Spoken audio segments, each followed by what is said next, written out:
Signor, come si chiama per fare il settesimo di questa partita? Settesimo. Mi sento Cristiano. Bravo. Sono Francesco Ferrero, il presidente della SD Multisport, che organizza questa manifestazione che si chiama Rumbulendi a San Rulloni, è la quarta edizione ed è una manifestazione che mette un po' in mostra quello che facciamo qui in questo impianto sportivo che abbiamo avuto da qualche anno in gestione dal Comune e per cui abbiamo rimesso a posto. Questa manifestazione è una manifestazione di sport per tutti, dove i bambini giocano a calcetto, anche se non sono tutti calciatori, molti vengono dalla nostra scuola multisportiva.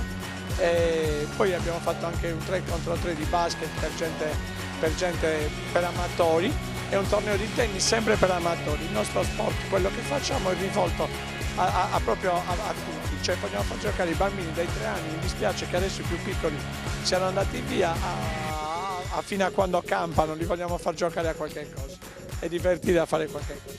E la finalità appunto di questa manifestazione è di divertirsi, di stare insieme, di stare all'aria aperta e di goderci anche questo posto che è molto bello qui vicino all'area protetta di Molentargius, dove i bambini della mia scuola spesso per esempio vanno, è una zona molto bella, si respira un'aria buonissima. È vero che ogni tanto nascono i geni e i fenomeni, però è importante comunque applicarsi nello sport per migliorare. Dai 5 agli 11 anni i bambini sviluppano le capacità coordinative, quindi è importantissimo che in questa età, come studino, facciano anche dell'attività sportiva, se no non diventano capaci. Quelli meno capaci diventano un po' più capaci, quelli che sono già capaci di base affinano molto le loro cose. Secondo me in questa fase è meglio fare una pluralità di sport, toccare varie discipline e articolare gambe, braccia e coordinare gambe e braccia. Questa è un'età importantissima. Noi quello che facciamo cerchiamo di creare degli sportivi, non dei fenomeni. Infatti i successi maggiori li abbiamo con i bambini che magari si trovano male dalle altre parti. Oltretutto i nostri corsi sono di 6 bambini, quindi sempre un rapporto dove si può gestire ancora, sono persone, non grandissimi numeri. Imparare a praticare uno sport significa anche imparare a vivere, perché lo sport è una metafora della vita. Assolutamente, infatti senza esagerare, perché sono tempi abbastanza moderni, però un po' di disciplina per esempio ce l'abbiamo, vogliamo che i bambini abbiano disciplina. Una cosa che puoi notare in questi bambini, che non sono neanche tutti della mia scuola, quanto pur giocando a calcio si sentono poche urla, poche parolacce, poi questo è il carattere distintivo un po' di scuola e un po' di educazione. Certo, la vita a questa età si impara a vivere facendo tutto a scuola come nello sport. Riccardo si prepara al cross.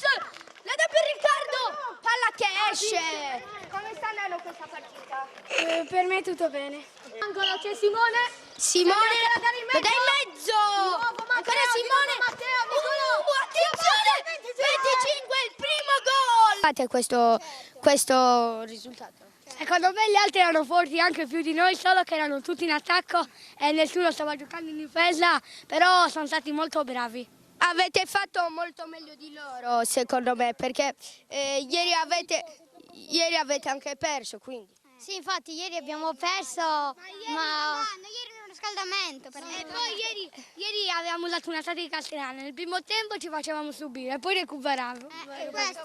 È quello che avete fatto a noi. Abbiamo recuperato i 7 punti. E poi nella scorsa partita io pensavo di vincere facile perché avevamo battuto un'altra squadra, invece l'abbiamo persa. Adesso spiegati tipo a te Matteo che ti stavo intervistando prima, qual è stato il tuo gol migliore?